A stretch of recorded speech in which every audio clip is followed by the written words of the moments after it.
But He is always responding in such a kind way. And He'll help me to respond to you in such a loving way. I want you to think of prayer as the Spirit who lives inside you, speaking to you.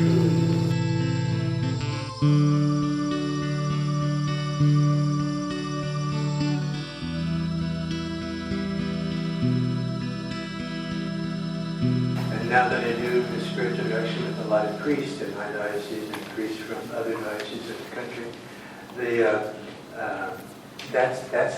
that's what I really wanted to focus on. I guess Father Lesage, God rest his soul, taught me well, because that's what I'm interested in the priesthood to do. That's what I'm interested in to do. That's the thing I try to do when I give talks like this, talks on prayer. I want you to go beyond thinking of prayer as a vocal thing only. I want you to get beyond thinking of prayer as a liturgical action only. I want you to think of prayer as the Spirit who lives inside you, speaking to you, lighting up your life, helping you understand that His ways are not your ways. We always get it backwards, though. Our ways always seem the best way to life. But He teaches that that's not the case. Okay? So that's what I'm always looking for whenever I do what I'm doing. It comes down to this, ladies and gentlemen. As a spiritual director, I know that no woman really needs me. I know that no man really needs me.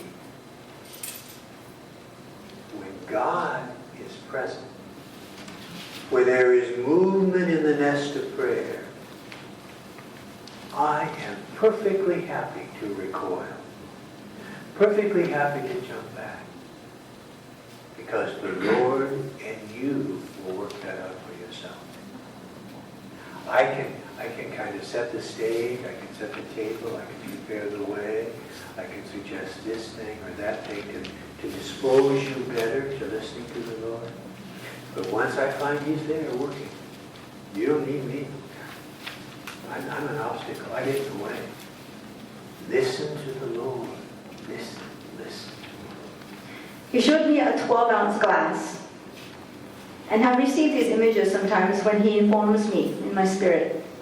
And in this glass, if you hold up a glass right now, a 12-ounce glass, you put your hand on top of it, just like that, and your hand below it, just like that, how the bishop is showing you, it feels safe. You know that glass is not going to break. You know that glass is carried. And you know that glass is really a part of you. I mean, the Lord was showing me that I was in that glass, and that we're all in that glass, and the Lord carries us in that way.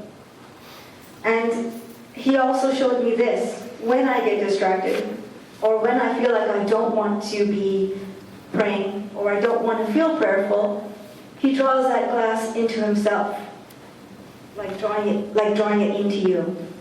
And He says, don't worry, I will take care of you. I am here and I'm taking care of your needs. And I do know you. And I know you implicitly. And so God showed me that type of love. But God gives us the freedom, because He shows us that we are in a transparent glass. We can look out. We can make our own decisions. And so He comes to us in ways that are so patient and kind.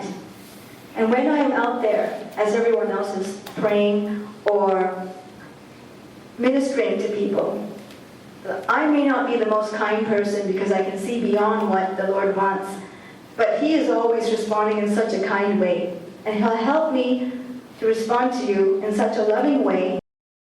I don't have to be perfect in prayer, but I know that I can try, and He'll be there, and He'll hold me, and He'll still carry me.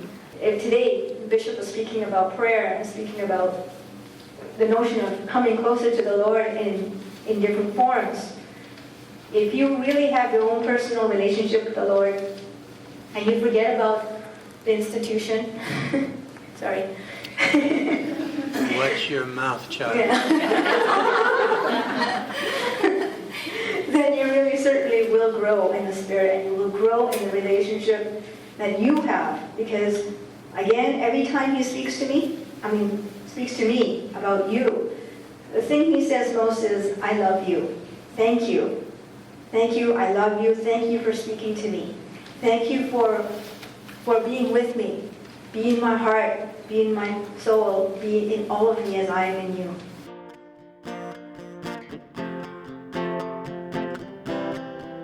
"'Twas grace that taught my heart to fear, and grace my fears relieved.